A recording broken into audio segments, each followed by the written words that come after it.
Hey, what's up everybody? It is Kellen here from Stereo Systems, and welcome to another MX vs. ATV Supercross Encore gameplay video. Not an official track gameplay video. We are now done with that series after Las Vegas last week. However, got a lot of popular reviews on that video about me basically talking about my thoughts and opinions on the real-life Supercross and I guess motocross series, because I might be doing in-depth discussion videos about that as well. But for whatever it's worth, I feel like, given that the finale of Supercross this year was so crazy, fantastic, epic, so many different adjectives to use for it, that I couldn't just leave my discussions and thoughts on the entire championship with a prelude to the Vegas Supercross. I would have to actually wrap up Vegas Supercross. I mean, come on, how am I just going to cut short of that? After everything that happened this weekend. So I'm playing the basic stock San Diego track that comes with the game, which is one of my favorite tracks in the game.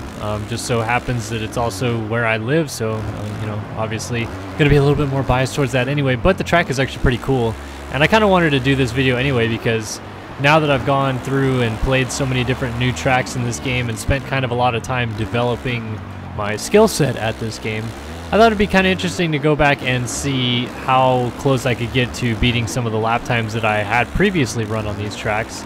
And before, I had done a 135 something or another on this track, so I'm going to try to beat that today while I discuss Supercross. So let's go ahead and dive feet first into this one. The Vegas finale, obviously a spoiler alert to anybody that is yet to watch the Supercross finale, but if you haven't, holy cannolis, did you miss a race and a half and then some, because there was a lot of different stuff going on to talk about. I'm going to open up my discussion with the 450 class just because that's the flow I would go with in the other videos that I would do talking about Supercross, so why not just kind of stick with that. And if you're bored with the 250 class, you don't have to stick around for my thoughts and opinions on that. But the 450 class was super interesting. Obviously, the whole dilemma of the team tactics, which I discussed in depth on my Vegas Supercross video, which was a week ago, and that just kind of created a bunch of tension and drama and stuff that really hadn't been inserted into the series yet. All year long, even though Tomac and Dungey were so close in points, and Tomac was basically just ripping apart Dungey's points lead, they were both pretty respectful with each other, like not taking any cheap shots with their verbiage, not racing each other overly aggressive on the track or anything like that. So it was kind of a weird championship fight, because for as close as they were in points, you barely ever saw them really going at each other for any reason, whether it be on track or off track, which is a polar opposite to like one of the most recent mano-a-mano championship battles we saw, which was Chad Reed versus James Stewart in 2009, where those guys hated each other that year. They were going at each other's throats and block pass galore and arguments on the podium and all sorts of stuff, and you just didn't see that out of Tomac Dungey. But after the whole team tactics situation last week and the absolute uproar from a bunch of fans about that whole situation, we hadn't really heard from Dungey or Musquin or Tomac or really anybody about that scenario until the press conference before Vegas on Friday this past week. And Tomac was asked a question by the press, and I forget who asked the question, but the guy basically said, "What do you think of this whole situation with Marvin pulling over to allow Dungey to win the race?" Which, again, KTM is still not admitted to. And the reason they are not doing that, by the way, is because technically in the rule books, you're not allowed to fix a race, which is basically using some sort of tactical maneuver to decide the outcome of the race rather than just raw racing.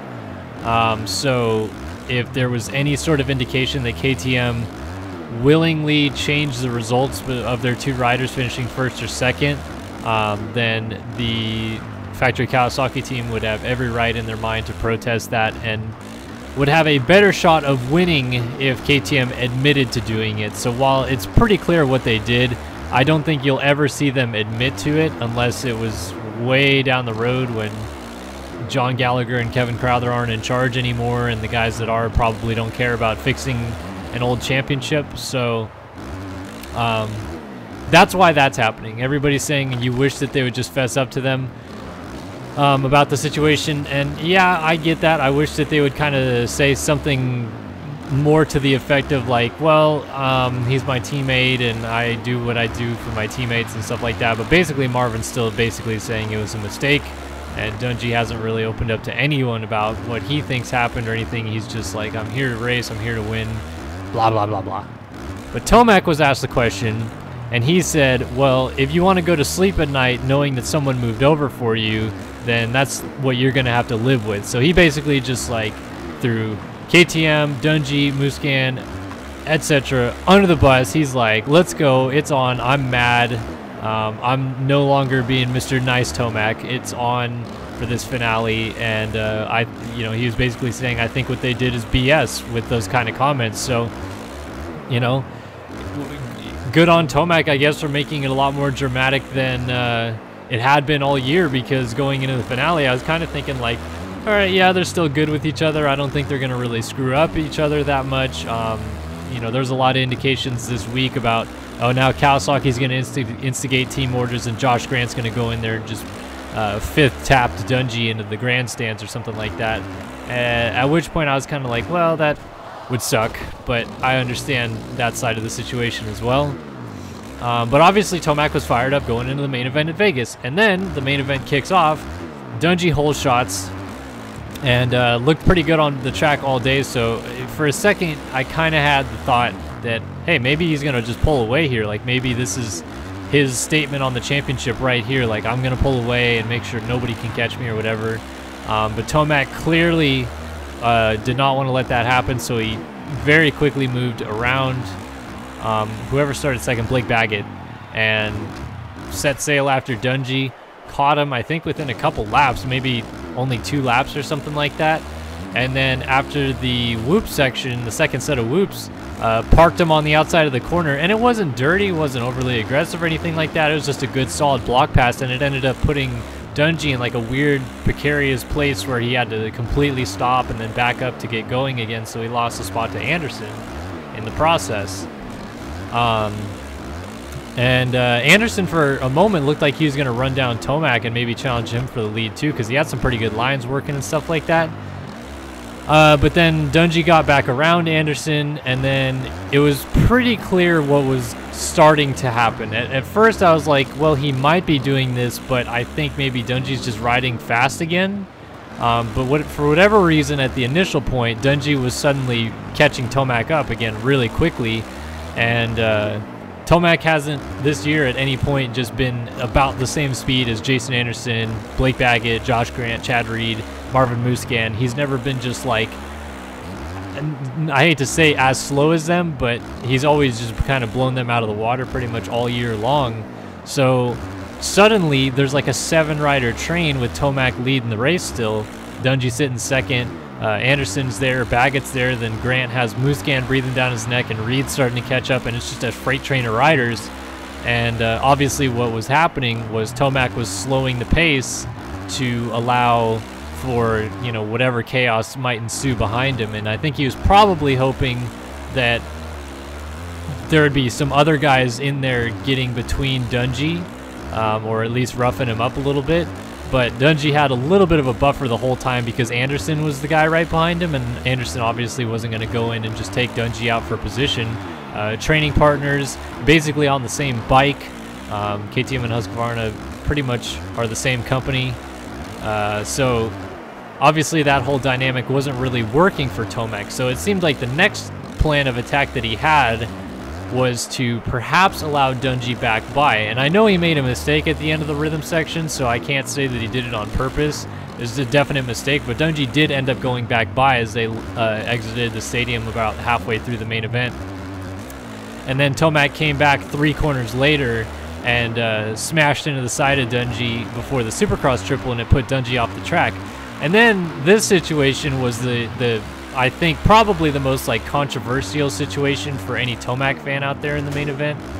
Dungey got pushed off the track wide before the Supercross triple, and he did so while he was side by side with Tomac. And when he got back on the track, he was still side by side with Tomac, but people believed, or from what I gather from comments I saw, that Dungey may have re-entered the track in an unsafe location, I mean, at no point did he like jump in front of Tomac or Anderson. Like, it wasn't really like that bad of a spot to rejoin the track, and he didn't end up losing a spot, but he didn't gain a spot. So by the rule book, he did everything right. He didn't impede riders, and he rejoined the race safely. So I think it was a little bit of a far stretch to assume that Dungey would get penalized for that.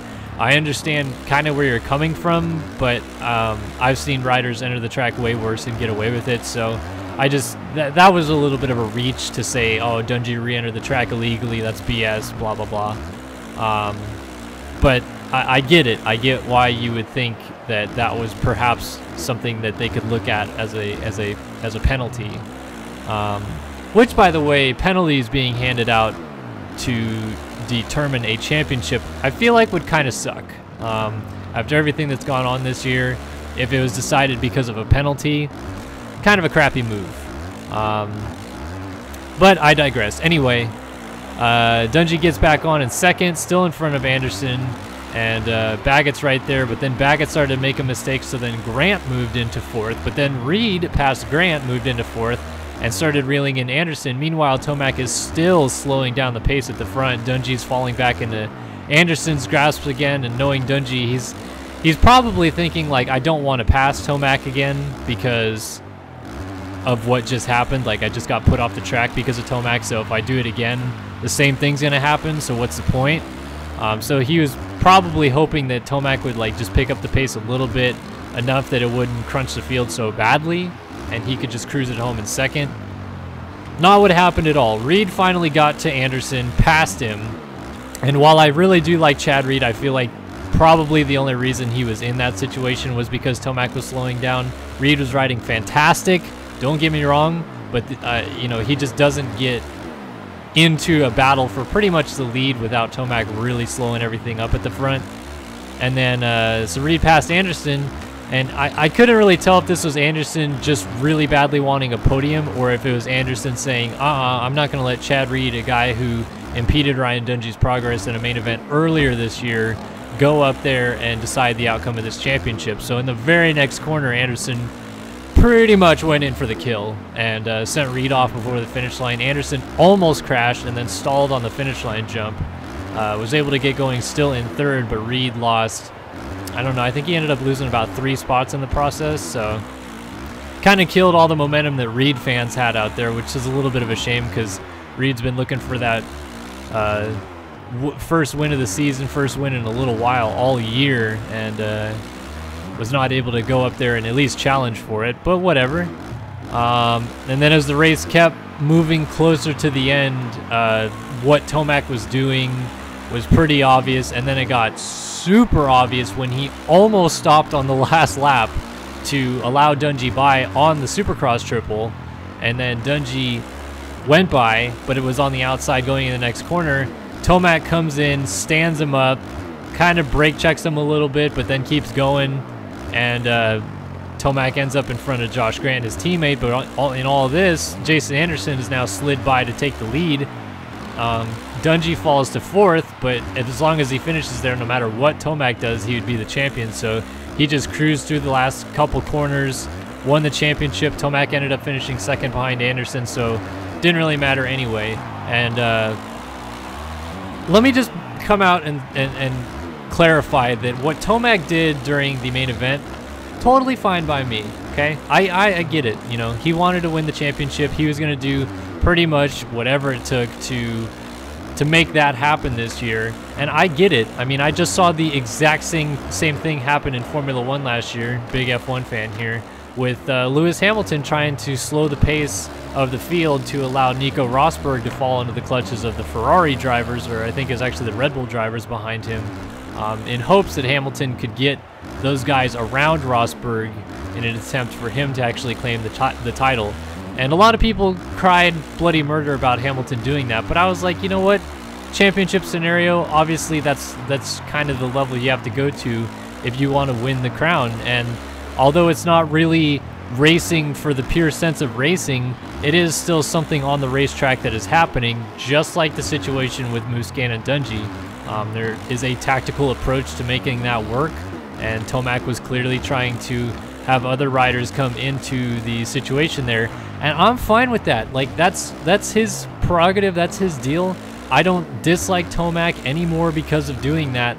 Some people I have seen have clearly said that they don't like what Tomac did, and obviously you're entitled to your opinion.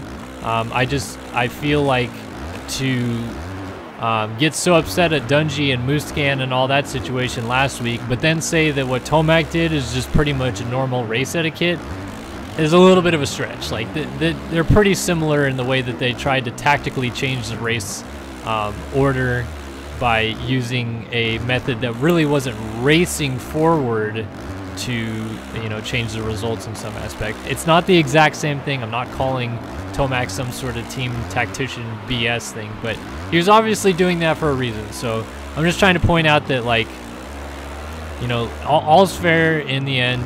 It was a great championship to watch, and congrats to Dungey for claiming that one. Now, I have seen a lot of posts of people saying this point system is a joke. It doesn't award the winner enough points, etc., etc., etc. Well, this is only like the third or fourth time in the last 30 years that the guy that won the most races in the season didn't win the championship.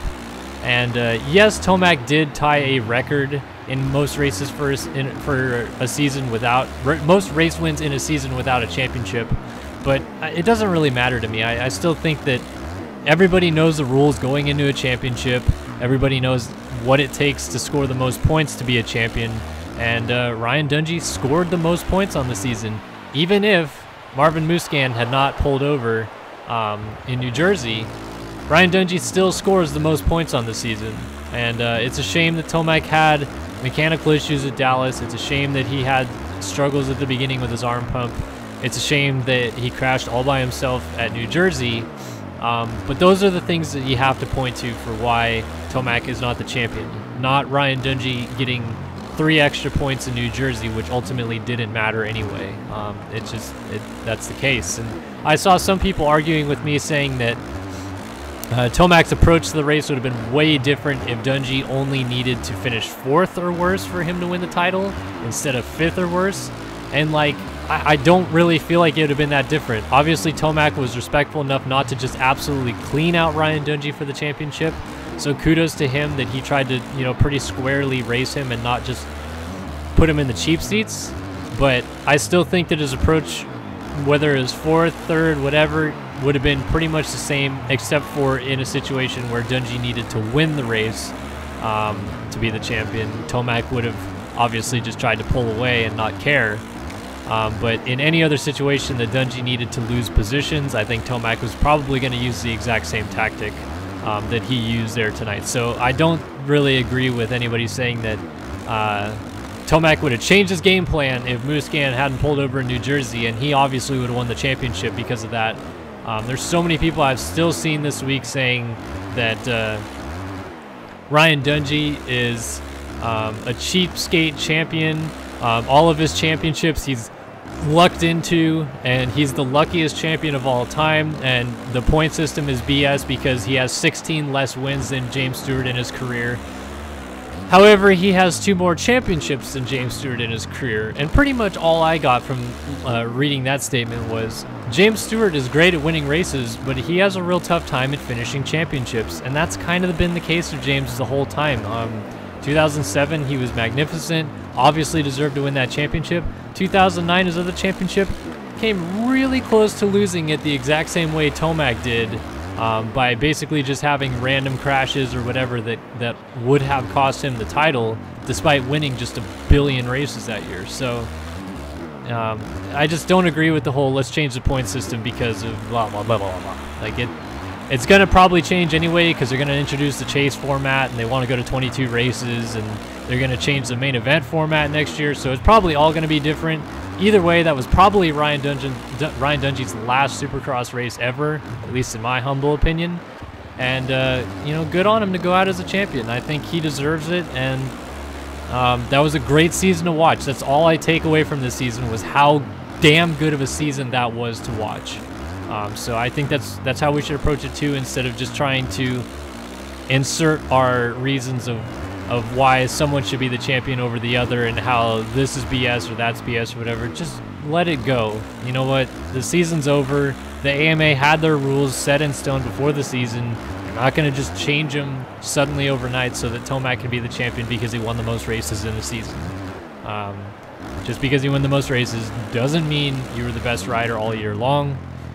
And it's unfortunate that he had those issues, but that's what lost him the title, I'm telling you. So let's move on. Let's not do this whole hashtag he's not my champion BS and crap, because in the rule books, Ryan Dungey is going to go down as the 2017 Monster Energy Supercross champion.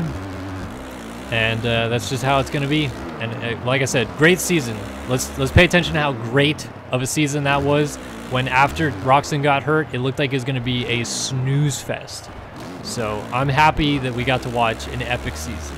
In terms of an epic season, that 250 main event was probably the most tense, dramatic, nuttiest race like I've ever seen. Maybe not the most craziest race I've ever seen, but it was just such a unique race to watch. Man, oh man. You know, Cianciarulo gets a hole shot or whatever and starts out front and just gets away immediately. Everybody kind of ignores the fact that he's still alive for the East Championship. The West Championship already decided with Hill being the champion. But nobody's paid attention to Cianciarulo. He just goes on, checks out. Nobody cares, whatever. Oh, but suddenly we do have to care because Savachi, who is running second, is tipped over and he's gone back to fourth. And Jordan Smith, who is in second and had a chance to win the title, is just lawn darted into the ground after the ski jump where nobody else crashed all weekend. Oh, and we have to care a little bit more because Zach Osborne, the guy who's been the fastest guy on the East Coast all year long, was down in the first corner for like 20 seconds while he moved Dakota Alex's bike off of his before he could even get going. So after all that, Cianciarulo's leading, and Savachi is the provisional champion as they ran right there. However, Savachi, for whatever reason, after his small tip over on the second lap, you know, he got up right away, but then he just was not comfortable, or I really don't know what. He just did not look good, and he started going backwards. You know, first it was getting passed by the Yamaha boys as Ferrandis and Plessinger went through, and then Dakotas came through, and I think there was one other guy in there, if I'm not mistaken, maybe Oldenburg. And then he almost got passed by Cameron McAdoo, and that was going to be the last straw. If Savachi would have ended up getting passed by Cameron McAdoo, Adam Cianciarulo would have been the points leader while he was leading the race, provisionally the possible champion right there. It's like, holy crap, upside down championship suddenly. Cianciarulo comes from 14 points down and beats basically a three-way tie between three guys at the front to win the championship from fourth in the final round. That almost happened. That statement almost happened. McAdoo ended up not getting to Savachi, which didn't matter anyway because Savachi would then pass Hayden Melross to gain another point, so Cianciarulo kind of got ruled out of the picture. But wait, there's more. Zach Osborne, who is down in the first corner, who is more than 20 seconds behind Savachi at one point, is steaming through the field, making up big old chunks of time, and he's within about 5 seconds with 2 laps to go behind Savachi. And if he passes him, then he wins the championship. I mean, that's how close those guys were in the points, is whoever beats who pretty much is the champion. So here comes Osborne, steaming through, finally gets the pass done on Melross like 4 corners before the finish line, and it still looks like he's maybe just a tad too far behind Savachi. But then Savachi, unbeknownst to what's going on around him, it seems, kind of screws up the first set of whoops, goes into the second one with Osborne all over his ass, kind of messes up that set of whoops too, gets a little squirrely. Osborne dives down the inside. Rest is history. Osborne makes a, let's be honest, this is a pretty aggressive pass, puts Savachi on the ground, goes down to the next corner, which is the last corner, and wins the main event. Or not the main event, wins the championship because Adam Cianciarulo won the main event.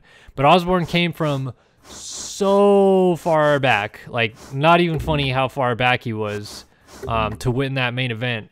Or I keep saying main event, championship, because it was such a chaotic race that nobody even really knew who was like winning. We were paying attention to Cianciarulo because he was in the championship hunt, but as soon as Savachi was clear of Melross, everyone was like, oh, look at this championship battle, oh my gosh, like, oh, this is crazy. And that's how freaking close it was. Osborne, 2 corners essentially from the finish of the season, puts an aggressive block pass on Savatgy, wins the championship. And I'm going to do 3 more laps on this track to wrap up my discussion, just because I want to keep talking about this 250 thing for a second. There's a lot of different ways to interpret what happened. In my opinion, what Osborne did is perfectly acceptable to me. It was obviously an aggressive pass in most other situations, and obviously not on the last lap. It would probably have been over the top and worthy of maybe a fine. I wouldn't penalize him though, because it was done on track and nobody went flying off the track or anything like that. But as I understand it, after the race, and you could clearly see some weird random dude talking to Savatgy saying like, what he did is effing BS, blah, blah, blah, blah, blah, blah. And I'm watching this on live TV as this guy's cussing on live TV going, dude, are you serious? It's like the last corner for the championship. And yeah, I know your guy got like lit up and it sucks, but dude, your guy would have done the exact same thing if he needed to. That's how championships work. Like, you have to actually make passes. It's not just follow each other around and hold hands all day long, guys. Come on. But Pro Circuit Kawasaki, I believe, did end up protesting Osborne for that maneuver. And as far as I know, it was met upon between Crowther, Gallagher, and the AMA officials, and no action was taken. But I am hearing through the grapevine that Osborne may get a fine, which I would be okay with, I guess, because like I said, it was a pretty aggressive pass, and they seem to have been penalizing in some shape or form passes that are that aggressive this year. So I can see why they would want to do something, but what they would do if they did penalize him would probably be something in the area of a time penalty. And everybody was still so close behind him that if he got a time penalty, Adam Cianciarulo would win the championship. So to penalize him to the point, where he would lose the championship is way too harsh for that kind of a move, in my opinion. And I don't think they're going to do it. But if they do, I would just be shocked. But you know what? Kudos to Osborne for the ride that he put on, regardless of if that protest holds up or not. And really, as much as he kind of choked it away, that was still a pretty damn good year for Joey Savatgy. Like, he can't really hang his head too low, because yeah, he had a lot of opportunities to kind of put that championship away, but to still be in it with 1 corner to go in the championship, like that's huge. You know, not many people can do that in their career. And yeah, Savatgy went through it last year with Webb, but that's still pretty impressive. And I can't believe Adam Cianciarulo almost won that championship from 14 points down, but won that race. And gosh, that whole event was so interesting. Like, if you have an hour just to sit around or whatever, go find that race on YouTube, these 2 races on YouTube, and watch them, the 450 and 250 championship battle, because they're some of the most interesting strategic races I think I've ever seen in Supercross, and they're well worth the watch. But anyway, that's going to wrap up my discussion on Supercross, particularly the Vegas Supercross from this season. I really hope you guys enjoyed this video, and of course all the other videos that we've done in the official track gameplay series. But if you guys like this video, please go ahead, like, comment, subscribe, the whole usual 9 yards. And we hope to see you guys in future videos, but so long for now.